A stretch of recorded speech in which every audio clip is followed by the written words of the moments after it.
Begini, saya mau agak mundur sedikit dulu ya. Saya 30 tahun jadi dosen. 29 tahun diantaranya mengajar mata kuliah pemberantasan tindak pidana korupsi. Oke. Pemberantasan korupsi itu ada ilmunya. Saya khawatir penegak hukum kita tak punya ilmunya. Punya tapi tak digunakan. Saat mau digunakan malah disalahgunakan. Jadilah Febri. Itu pertama. Kedua, kalau tadi saya khawatir ya, penegak hukum tidak punya ilmunya. Kedua, saya kok hampir yakin pejabat, pemimpin kita tak punya ilmunya. Ya, saya senang mendengar pemimpin tertinggi kita ya. Tadi Pak Haroki bilang, presiden begini, presiden begitu. Senang saya mendengar. Cuma kita ini cuma disuruh senang mendengar. Ya, jadi ada banyak akar korupsi. Salah satu akar masalah korupsi adalah adanya benturan kepentingan.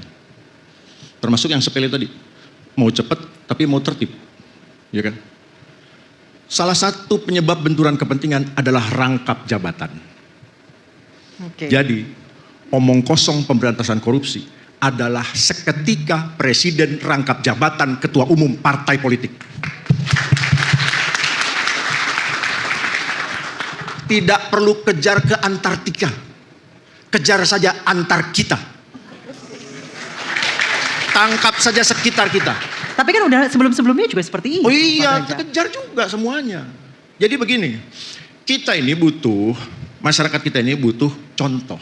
Tadi dibilang, jangan tajam ke bawah, tumpul ke atas. Kan gitu. Ini tidak ada maksud lain, tidak ada maksud meremehkan presiden. Kalau saya jadi presiden, saya menolak hadir penyerahan uang sekian triliun yang dipamerkan. Karena itu, dari sudut ilmu pemberantasan korupsi, tidak ada benarnya sama sekali. Kenapa? Satu, apakah betul itu barang sitaan atau barang rampasan? Oke. Kalau betul barang sitaan, barang rampasan, apakah pada saat disita dirampas dalam keadaan tunai? Kan di bank. Kasih aja bukti blokirnya, kasih aja bukti transfernya, kasih saja bukti sitanya. Selesai, kenapa harus di-show? Jadi kita tidak sedang melakukan law enforcement, tapi law entertainment. Itu, ya. Dan celakanya, publik kita senang dan bertepuk tangan. Ya, kenapa? Karena presidennya senang. Gitu. Jadi kita ini ikut-ikut presiden yang senang, senang juga lah kita ini. Ya, cuma sampai situ kita bisa bersenang-senang. Nah, maka gini, itulah contoh, ya, bahwa pejabat kita bahkan tidak punya pengetahuan mengenai itu. Saya mau kasih contoh sepele. Kenapa korupsi itu subur di Indonesia? Selama kita masih menjadikan pangkat, jabatan, gelar, kekayaan sebagai ukuran kehormatan, selama itu pula korupsi akan subur. Ya. Kejar pangkat, kerja jabatan, gila-gilaan, jilat sana, jilat sini, sampai saya pernah bilang, lantai istana makin licin, basah oleh liur para penjilat. Lihat pejabat, dikawal-kawal. Ya kan, diperlakukan berlebihan. Saya bilang, pejabat itu cuma di kantor dan di jam kantor. Di luar kantor, di luar jam kantor, Anda adalah warga negara biasa, sama dengan anggota masyarakat lainnya. Berani mulai dari situ nggak? Udah. Sekarang apa yang kita lihat? Sabtu, Minggu, fasilitas digunakan. Gimana anggaran negara ini nggak kedodoran? Ya. Jadi mari kita melihat, memotret dari perilaku sehari-hari. Betapa pejabat diistimewakan. Berarti masalah mentality itu balik lagi ya? Masalah mentality memang. Masalah mentality. Itu sebabnya begini ya. Pemberantasan korupsi, ini bersama teman-teman KPK, itu punya 3 aspek. Penindakan, pencegahan, dan pendidikan. Yes. Tiga-tiganya harus dilakukan. Tidak bisa cuma satu.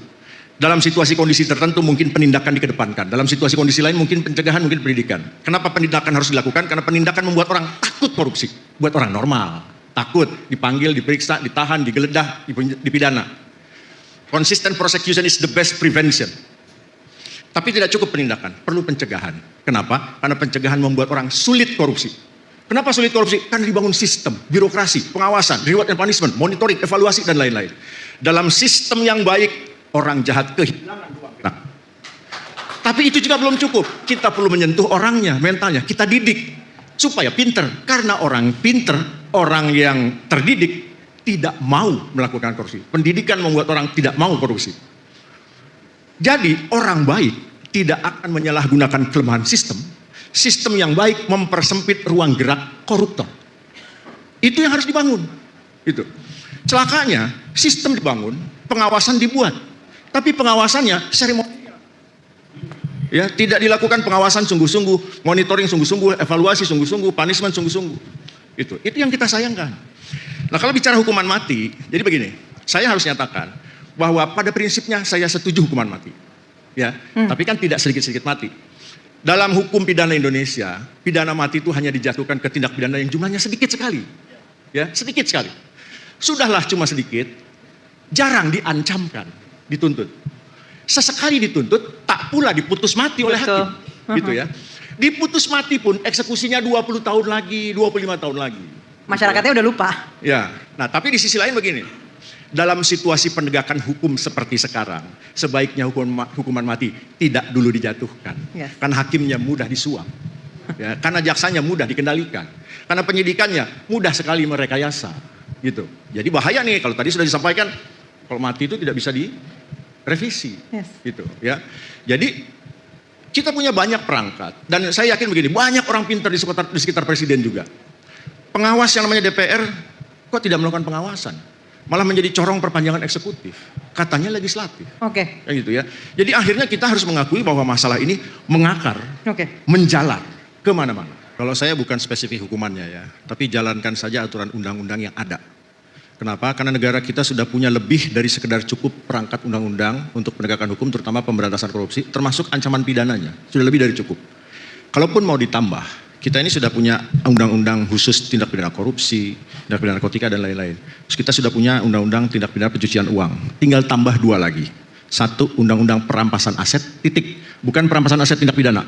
Perampasan aset, titik. Plus undang-undang pembatasan transaksi tunai.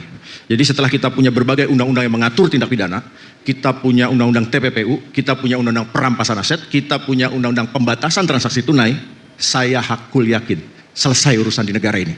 Pertanyaannya, siapa yang mau menyelesaikan? Kelihatannya memang mau dipiara terus masalah ini. Terima kasih. Oke, baik.